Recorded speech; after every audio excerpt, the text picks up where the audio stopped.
there can't be many better ways to win a game of football like that. No, it's great. Listen, genuinely, you see the elation from myself and the staff, the players, and especially supporters. A great way to enjoy your weekend. We stuck with it. You know, we kind of believed that we could get a winner. I think you could see that in our changes. I think you could see it in St Johnstone's changes as well. Both teams were trying to win the game. But a brilliant feeling for us at our football club. Keeps that wee bit of consistency going from us.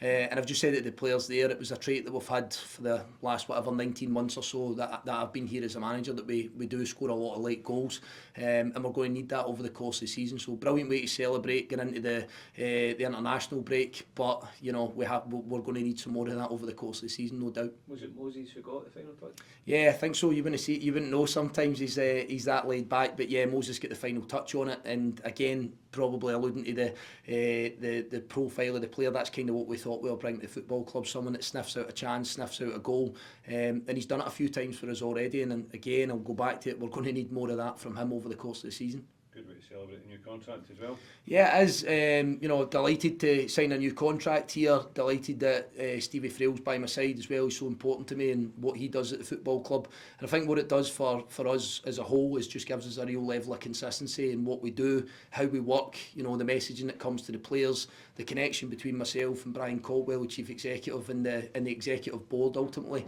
there's been a brilliant.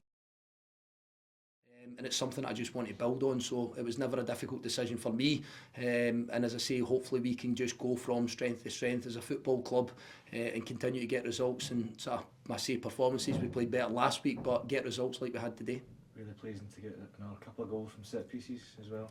Yeah, we didn't get enough of that last season, plain and simple. We didn't. We worked tirelessly on it. We've had some real good deliveries in the last couple of games. I think that's 4 set plays now, is it, in the last 2 games, which is great. Absolutely brilliant for us to do that. I thought we carved out some not bad opportunities from open play as well. So again, it's just trying to merge it together to make sure that we're scoring all across the pitch, but from different situations. It's not always going to be one dimensional. But yeah, especially pleasing to get those 2 types of goals. I take it you were pleased with your deadline day business as well. That's an overall as well for the transfer. Yeah, it's been. I said it's been such a long transfer window. We started right from pretty much day one. You know, when I was away on holiday, and we've spent a lot of time trying to strengthen our group, get the best players in that we possibly can.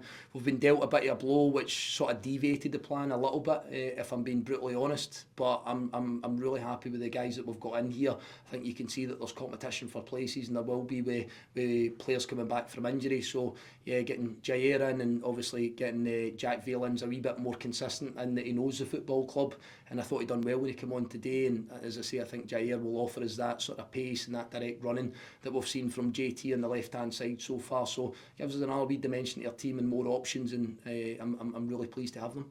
How hopeful are you getting people back after the international break? I don't think we'll have anybody back after the international break. I think the best case scenario we're looking at for anybody to come back into our team's probably about 3 weeks from now. So we'll keep chipping away at that. We're well on top of it. The medical guys have been great in that process. But as I say, we're not going to have anybody back. You know, it might be a push for the Dundee United Cup game, but definitely not beforehand. Considering the amount of injuries and stuff you've had to go into the international break with 3 wins and sort of sitting comfortably in the top half must be quite a big positive for you.